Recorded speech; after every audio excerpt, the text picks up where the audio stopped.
బొబ్బిలి నియోజకవర్గం రామనగర వలస నుండి మోసూరు వలస వరకు ఏఐఐబి నిధులు 8.24 కోట్ల రూపాయలతో నూతనంగా వేసిన తారు రోడ్డును ఎమ్మెల్యే ఆర్వీఎస్కేకే రంగారావు బేబీనాయన ప్రారంభించారు. మాట ప్రకారమే రోడ్డు నిర్మించినందుకు గిరిజన మహిళలు నృత్యాలతో స్వాగతం పలికి గ్రామ పెద్దలు ఎమ్మెల్యేను సన్మానించారు.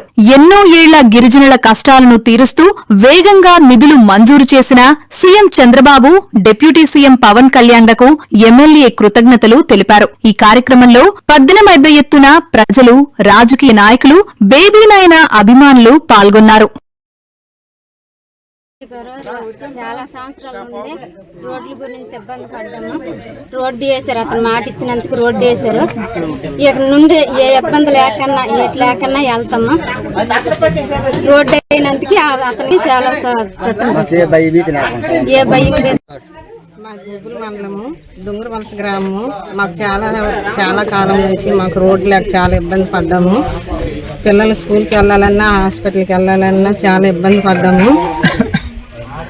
ఎమ్మెల్యే గారు అదే బేబీనాయన గారు ఎలక్షన్ ముందు మాట ఇచ్చినట్లు రోడ్డు శాంక్షన్ చేశారు. మా వలసలందరం చాలా సంతోషంగా ఉన్నాము. ఎమ్మెల్యే గారికి ధన్యవాదాలు. మా ఊరు డుంగరవలస గ్రామం, బొబ్బిలి మండలం. అయితే గత కొన్ని సంవత్సరాలుగా మాకు ఈ రహదారి అనేది చాలా ఇబ్బందిగా ఉంది. అయితే ఎంతో మంది ఎమ్మెల్యేలు వచ్చినప్పటికీ కూడా వారు మాకు రహదారి అనేది వేయడం జరగలేదు.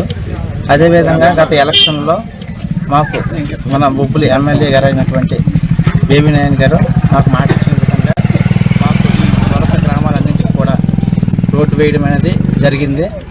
అయితే మా గ్రామాలన్నీ కూడా మా ఎమ్మెల్యే గారు అయినటువంటి మా బొబ్బిలి నియోజకవర్గ బేబీనాయన గారికి మా గ్రామాలని కృతజ్ఞత భావంతో ఉంటాము. అదేవిధంగా మేము చదువుకోవడానికి చాలా ఇబ్బంది పడేవాళ్ళము. అటువంటిది ఈరోజు ఈ రహదారి రావడంతో ప్రతి ఒక్క విద్యార్థి కూడా చదువుకోవడానికి ఒక అవకాశం అనేది కల్పించారు. ఆయనకి మా గ్రామాలన్నీ కృతజ్ఞతతో ఉంటామని నేను తెలియజేసుకుంటున్నాను. హాస్పిటల్